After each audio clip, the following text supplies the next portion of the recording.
30 tahun ke depan mentalitas seperti tidak dirubah, bangsa ini akan menjadi bangsa yang terjajah. Mohon yang di sebelah kanan untuk tidak ribut, mohon dikeluar. Yang sebelah kanan saya di belakang, Bapak mohon keluar. Yang belakang keluar.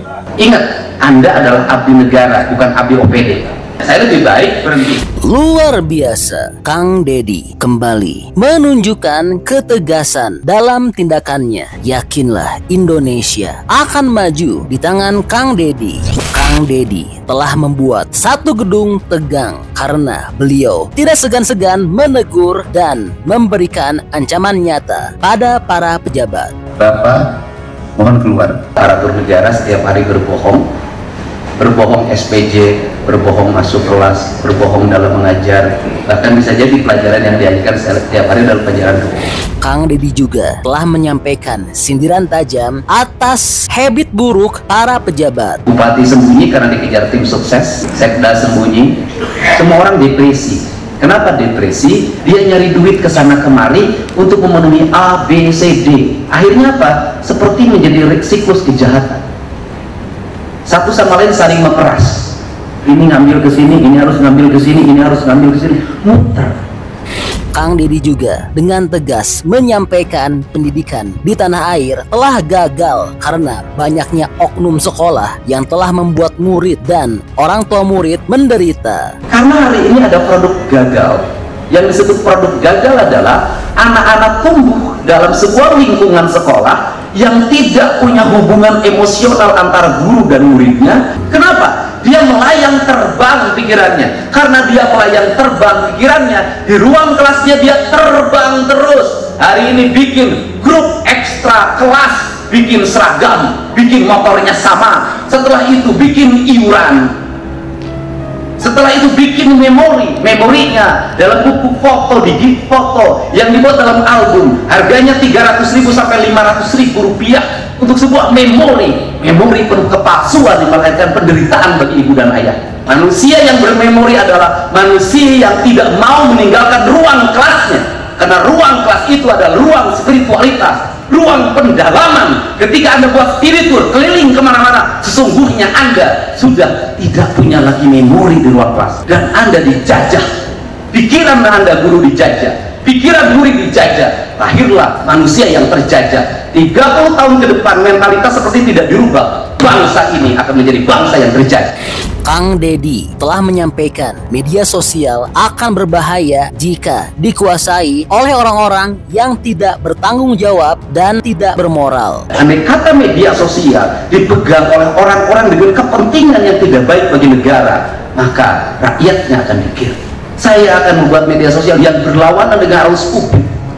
Saya akan membuat media sosial yang apapun itu adalah pembelajaran, yang suatu saat saya harus mengendalikan pikiran orang dengan tujuan yang besar, yaitu kepentingan tanah air. Kang Deddy juga dengan berani telah menyindir gagalnya Kementerian Pariwisata. DPR didatengin oleh pengelola jasa perjalanan pariwisata. Kenapa? Hari ini pariwisata menurun karena studi tour tidak ada. Berarti angka kepariwisataan di Jawa Barat didominasi oleh anak-anak sekolah, bukan oleh wisatawan. Berarti dinas pariwisata gagal. Dalam pidato ini juga, Kang Deddy telah geram pada salah seorang kepala sekolah dan langsung bertindak tegas dengan memberhentikannya. Saya ngasih sanksi kepala sekolah begitu. Saya lebih baik berhentikan jadiin guru. Untuk itu saya minta para kepala sekolah rubah mindsetnya. Kenapa? Jangan lagi membodohi murid. Kang Deddy juga telah menegur dengan tegas para PNS. PNS itu banyak jumlahnya, matanya banyak, tapi dia tidak mengabdi.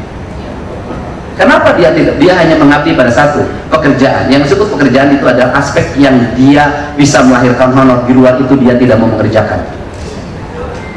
Ini harus dikoreksi, Pak. Ingat, Anda adalah abdi negara, bukan abdi OPD. Kang Deddy juga geram dengan perilaku para pejabat yang sering meminta diprioritaskan seperti mendapatkan pengawalan di jalanan. Terus kemudian pengawalan, Anda lihat situasi, lamun jalanan kosong, terus kita landai, sudah dikawal-kawal.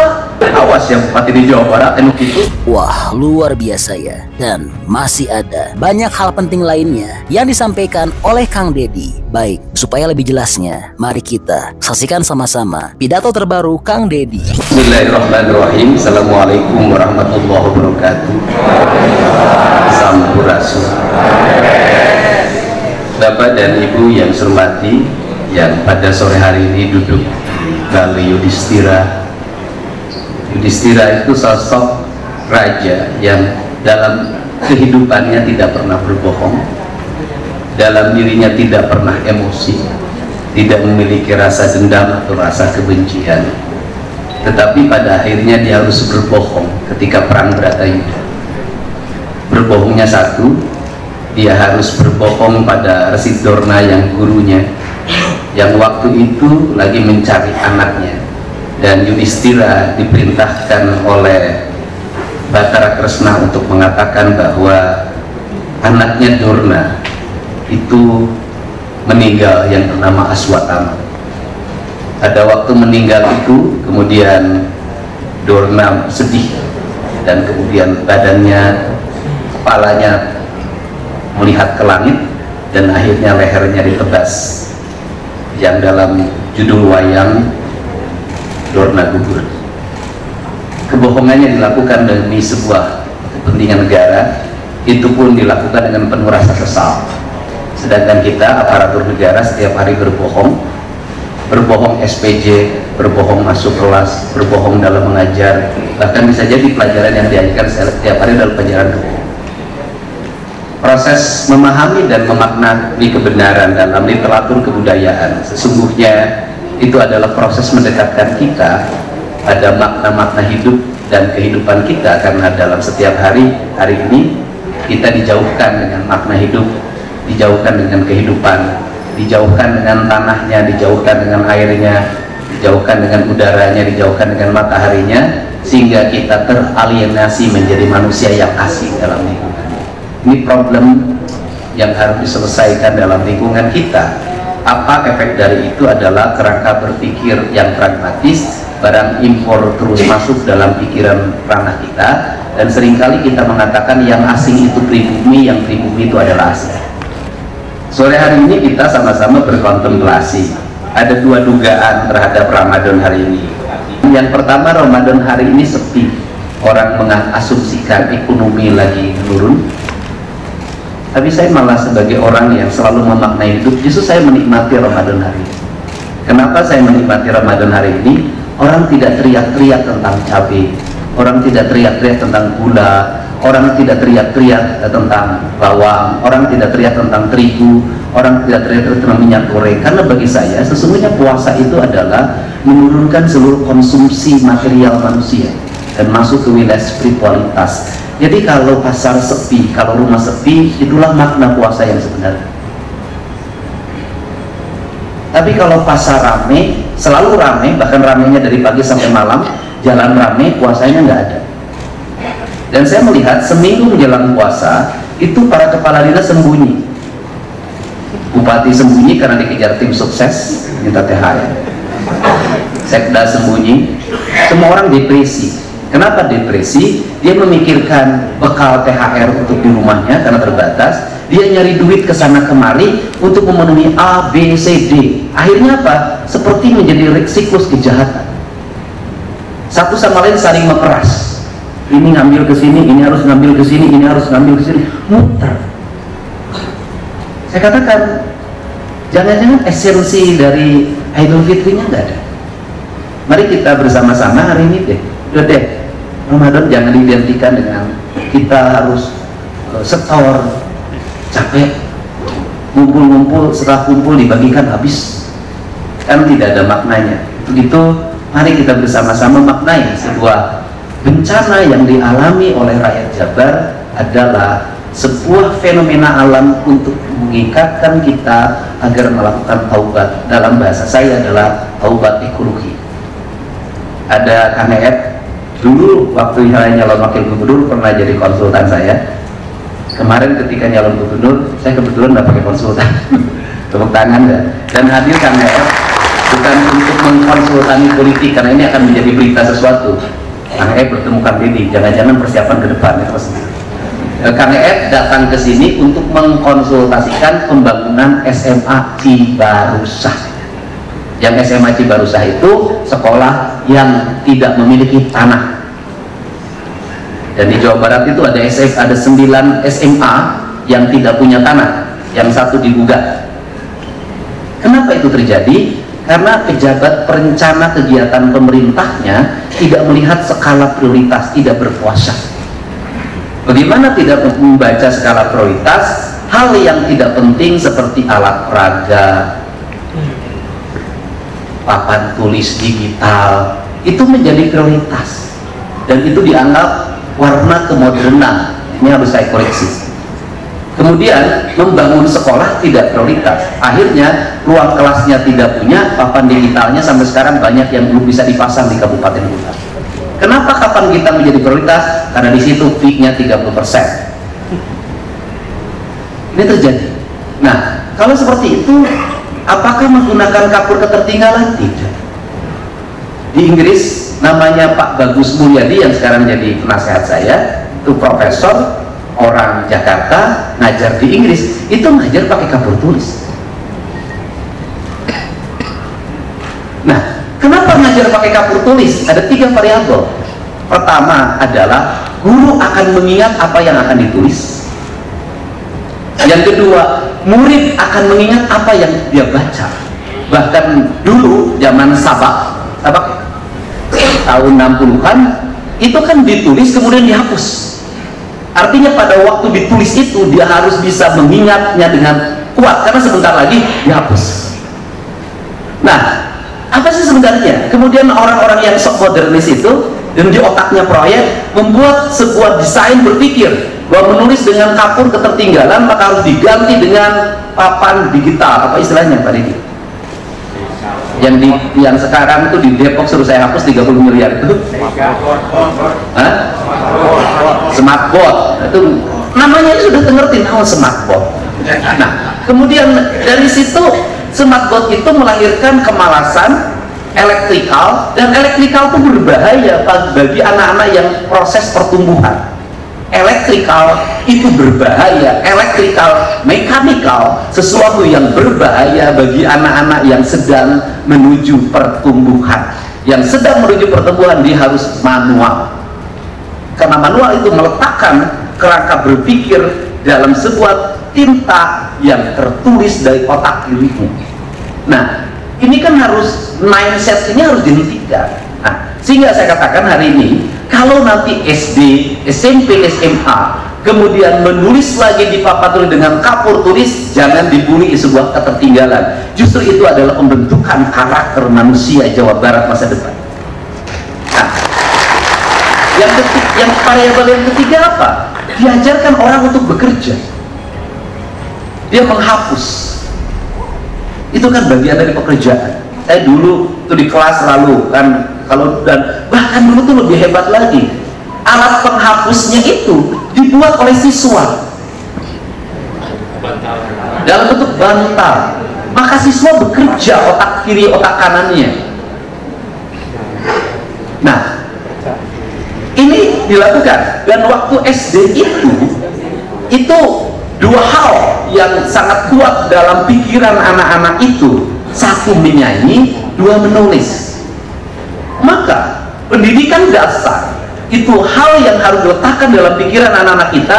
Perbanyak di ruang kelas itu adalah menulis dan menyanyi, karena menulis dan menyanyi itu membangun keriangan anak-anak memasuki masa pertumbuhan, dan dia mencoba melatih tangan kanannya atau tangan kirinya yang ideal untuk merangkai sebuah peristiwa dan satu peristiwa lainnya. Dan seluruh rangkaian itu adalah nilai-nilai estetika, sehingga negara maju seperti Jepang, negara maju seperti Tiongkok, sampai hari ini masih kanji yang digunakan.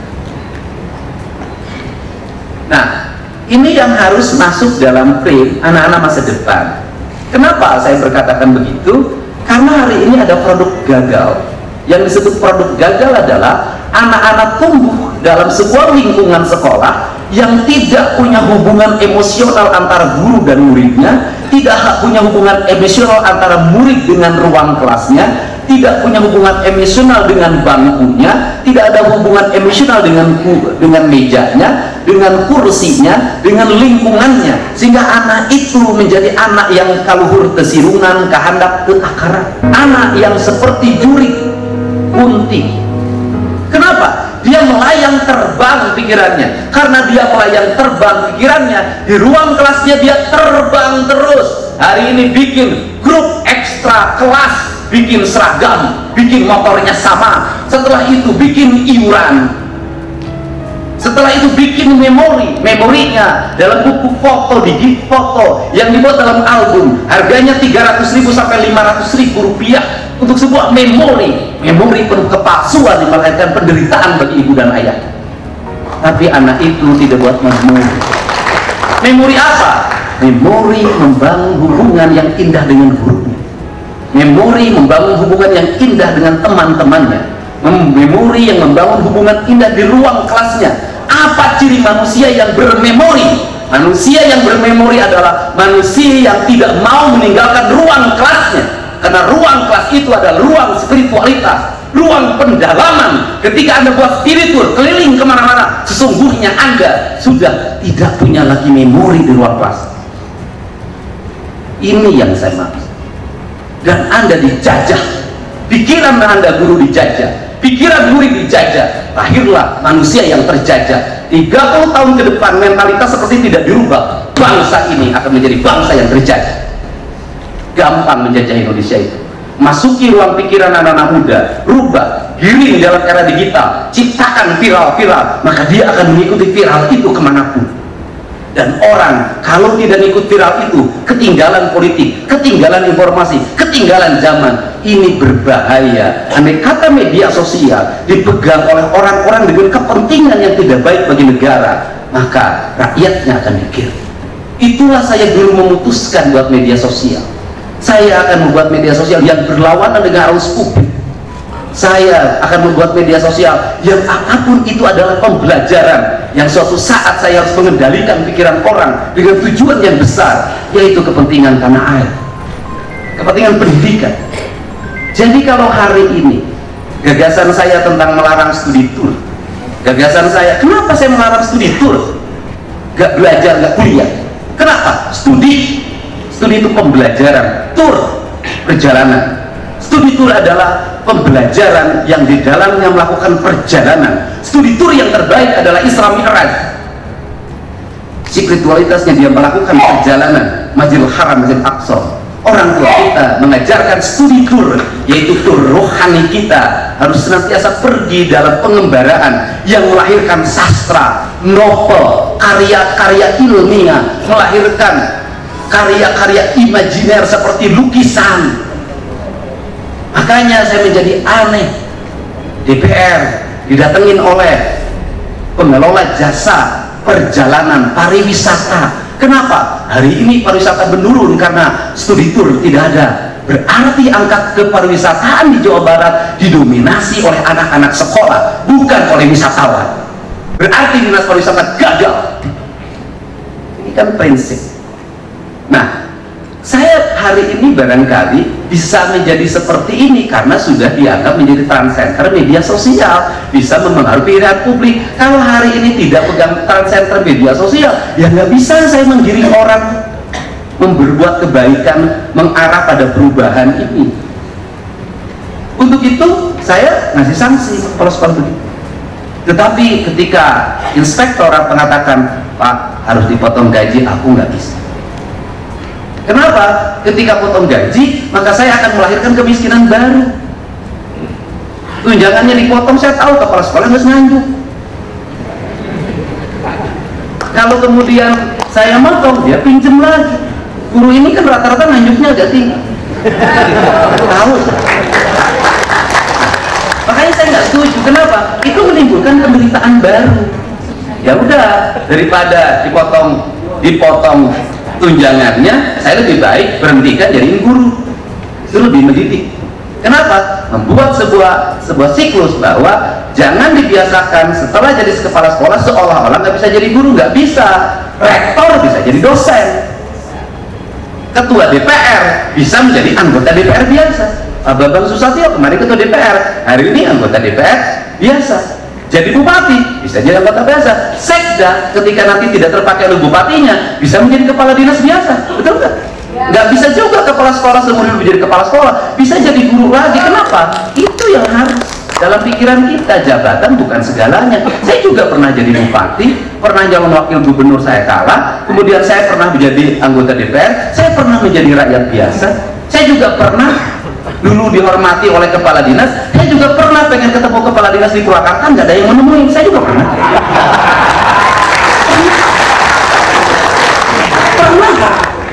Jangankan saya jadi rakyat biasa, saya jadi anggota DPR memberikan bantuan peternakan, ada kepala dinas yang nggak mau nemuin saya.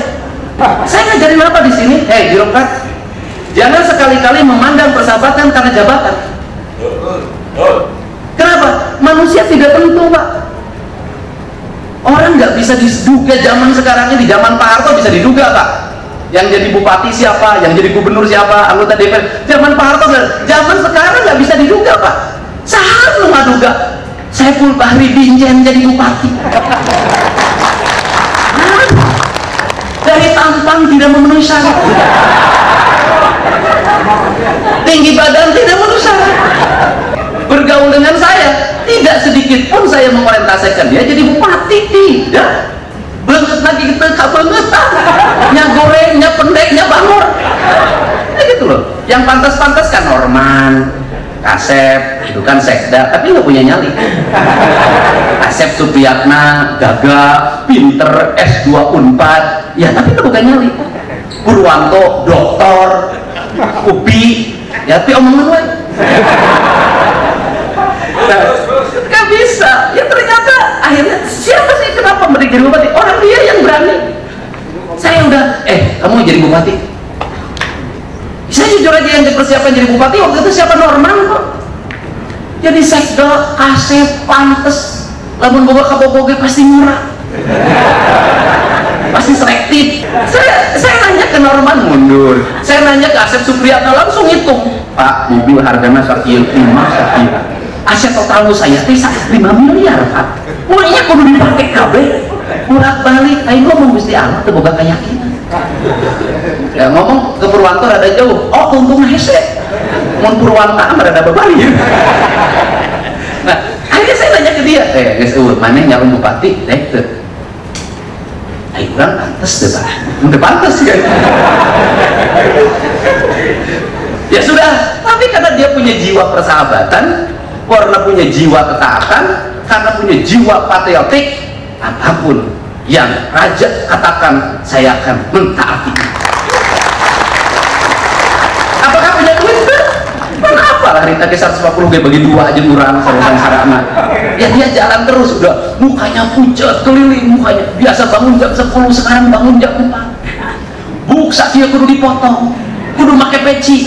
Saya sampai merumusin bajunya aja pusing. Pasang pakai ikat, pasang di billboard. Cek Asep Supriyatna teh, asa teu pantes Pak. Cek sia, cek aing itu pantes. Ganti-ganti peci pakai baju bodas. Nah, ieu mah ada pantes. Nah, Purwanto cerita terus kemana-mana. Itu kelas menengah Pak menolak. Aing mah cai teh. Gitu loh. Nah, akhirnya ya karena kesetiaannya itu dia jadi bupati. Jadi dia jadi bupati karena kesetiaan, bukan karena kemampuan. Tapi ingat, di atas kemampuan ada satu, akal budi. Jadi orang yang punya akal budi itu akan berhasil. Kenapa? Karena akal budi tidak lagi berdialektika dengan logika. Akal budi berdialektika dengan rasa, dengan cinta. Karena rasa dan cinta, maka hidupnya akan dituntun oleh apa? Oleh semesta. Karena hidupnya akan dituntun oleh semesta, maka dia digerakkan oleh yang maha kuasa. Ya caranya satu, kan harus bisa membaca fenomena, baca gejala, Pak Bupati. Baca gejala, ya seriusnya bagaimana? Ya taubat. Ya dia taubat kan, nggak boleh lagi makan ini, nggak boleh makan ini, nggak boleh bangun siang, nggak boleh lagi lihat perempuan yang cantik, yang jelek boleh. Akhirnya kan dia stres, karena dia stres jantung. Begitu dilantik jadi bupati, begitu jadi bupati terpilih, orang lain bahagia enggak? Dia harus operasi. Kenapa ganti ring? Kenapa? Karena jantung yang dulu itu degupnya terlalu kencang. Jadi kalau lihat perempuan nah, makanya di ring agar la ilaha.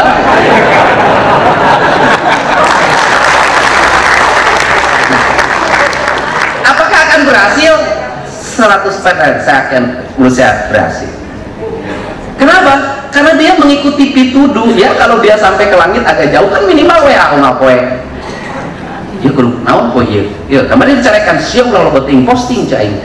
Sima posting bebersih loba ai keluar di gerbang Jatiluhur pinuh ku mobil ti gubran. Semuanya Purwakarta itu adalah kota kecelakaan. Saya katakan, saya minta ke Jasa Marga, mohon mobil-mobil yang rusak bekas tabrakan itu disimpan di pinggir jalan ala gerbang Purwakarta segera besok dipindahkan. Kenapa? Karena Anda sudah menebarkan virus negatif bagi lingkungan.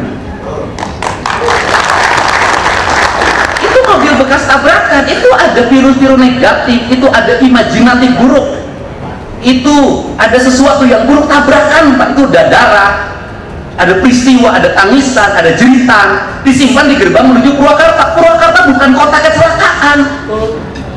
Paka siapa yang aja dong boy.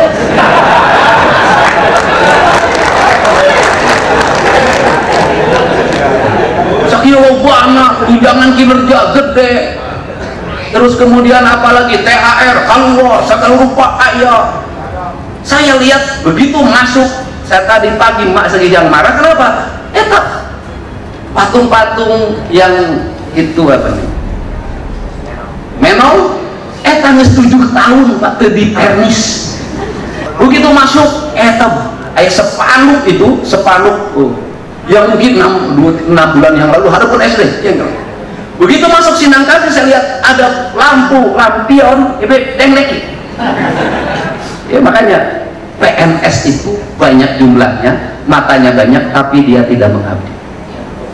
Kenapa dia tidak? Dia hanya mengabdi pada satu pekerjaan. Yang disebut pekerjaan itu adalah aspek yang dia bisa melahirkan honor. Di luar itu dia tidak mau mengerjakan. Ini harus dikoreksi Pak. Ingat, Anda adalah abdi negara, bukan abdi OPD.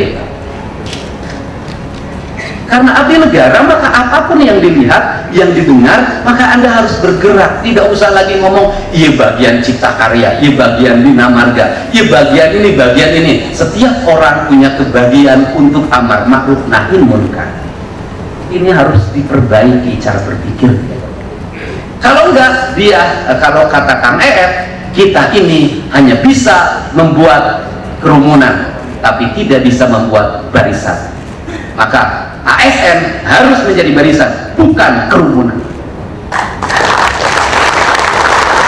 Di mana ASN berkerumun setelah pilkada.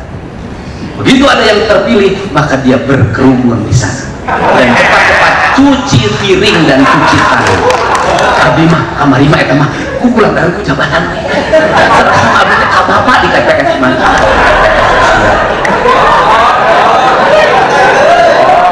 Sehingga Anda jangan percaya politik sama ASN.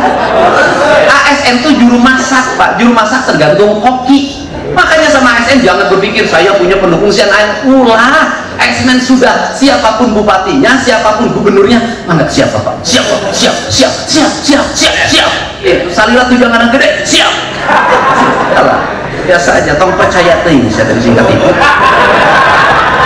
Nah, jadi ya fokus aja, karena ASN itu dicetak bukan untuk berpolitik, dia harus mengabdi. Siapapun pemimpinnya dia akan bekerja mengabdi, bukan pada orang tapi pada jabatan. Itu begitu ceritanya. Nah, ini fokus ya. Untuk itu saya minta para kepala sekolah rubah mindsetnya. Kenapa? Jangan lagi membodohi murid. Saya pengen ada murid-murid Jawa Barat itu belajarnya nggak usah jauh-jauh, cager, bager, bener, pinter, singer, sudah. Saya nggak punya tinggi-tinggi. Kenapa? Semakin banyak tantangannya anak itu, maka semakin peluang keberhasilannya semakin tinggi. Sudah. Jadi kita ini jangan dibiasakan hari ini kalau anak kita mengalami kesulitan, semua orang turun untuk menyelesaikan. Jangan, biarkan kesulitan itu diselesaikan oleh dirinya sendiri. Anda lihat orang-orang asing kalau masuk Indonesia, bawa anak, semua anak itu bawa tasnya sendiri, jalan semuanya sendiri. Di Indonesia, Anda tahu pejabat luar negeri, orang jalan biasa. Apa tahu pejabat Indonesia? Gawe. Apa gawe nak? Tas dipang mawakeun, handphone dipang nyengkelkeun. Tapi Kak, sebentar, Bupati mau bicara. Tate Bupati setruk. Kenapa? Ayo ngedilet kan orang setruk. Handphone Pak dengarkan. Kalau orang jajak gosorangan sih bijin handphone itu bisa. Sebentar, Bupati mau bicara. Setruk sih kata Bupati. Awas ya Bupati di Jawa Barat gitu. Terus kemudian pengawalan. Anda lihat situasi. Lamun jalannya kosong, terus kita landai, nggak sudah dikawal-kawal. Aing menisiga naik paeh. Sudahlah, jalannya kosong, udah lalai aja kalau kita relax, santai. Ya udah santai, nikmati. Lihat kanan, lihat kiri. Kecuali memang waktunya mepet dan banyak sekali. Tetapi saya hari ini, jadwal hari ini saya udah 8 ini, nggak ngiu-ngiu. Bisa tepat waktu, bikin berencana dengan baik. Kenapa? Dan santai. Kenapa? Karena yang di depan harus dilihat. Di samping kenapa? Ketika kecepatan mobil Anda tinggi, Anda pakai koridor, Anda lihat yang di kanan Anda ada masalah, sulit Anda berhenti. Terus yang kedua, suara bising sirine yang ke telinga itu mempengaruhi rasa depresi Anda. Anda tidak rileks. Makanya di mobilnya rileks, sistem dingin. Kecuali sangat penting banget. Nah, sababna engke eureun jadi bupati, saya stres. Nah, sababna pantau cici mah kieu hareupna. Kunaon can asup mobil, kudu mangukakeun. Iya. Makanya saya berapa kali saya tidak boleh ajudan saya itu membukakan pintu saya walaupun maksa. Pak abi gawe geus ya digaji ku aing cicing. Bukakeun pantau. Kenapa? Nanti Anda sakit stroke, Anda kudu diajar lengan di kia-kia. Latihan Pak, tangannya digunakan, digerakkan. Capek, bengpeng, cager. Oh, tangan kiri, tangan kanannya berputar. Ini yang harus dibangun dalam kerangka pikir kita. Nah, kemudian saya kasih pesan juga bahwa gejala alam itu hanya akan ditangkap oleh rasa. Jadi saya selalu meyakini dalam diri manusia itu ada medan magnet yang sangat kuat yang dia bertugas untuk menangkap sinyal atau fenomena yang diberikan oleh alam. Maka disebutnya intuisi. Maka saya hari ini bekerja itu dengan intuisi. Saya tidak mau saya dijadwal oleh bagian protokol. Mau saya. Kenapa? Karena alam ini berubah dalam setiap hari. Saya harus subuh itu harus sudah bisa membaca pagi ini apa ya. Dan saya kebetulan punya sekda pinter luar biasa. Saya mau Pak Aldi ketemu sama saya waktu di 12 tahun yang lalu di Sumedang ketika jadi kepala dinas. Dokternya bener ya, makanya dokternya bohongan. Nah ini, kemudian ya saya jam 5 itu selalu bangun. Begitu bangun langsung, oh iya nyian surat apa Pak? Surat pembebasan pajak kendaraan bermotor 2024 ke belakang. Nggak ada rapat. Wah, luar biasa ya. Ya, jadi ini kabar terbaru untuk tanah air. Nah, kalau menurut teman-teman kira-kira bagaimana pendapatnya? Teman-teman seneng nggak? Atau jangan-jangan punya pendapat lain? Bantu dong, berikan pendapat beserta alasannya di kolom komentar ya. Karena tentunya pendapat hebat dari teman-teman berpotensi besar untuk tersampaikan ke pemerintah. Oke, jadi itulah info update untuk Kang Deddy Mulyadi. Saya, pemerintah Provinsi Jawa Barat, bersedia mengeluarkan uang berapapun demi ketenangan rakyat Jawa Barat. Oke, masih banyak nonton, jangan lupa untuk bantu di like dan di share video ini. Jangan lupa juga bantu untuk subscribe ya. Oke, stay tune at my channel. See you next video.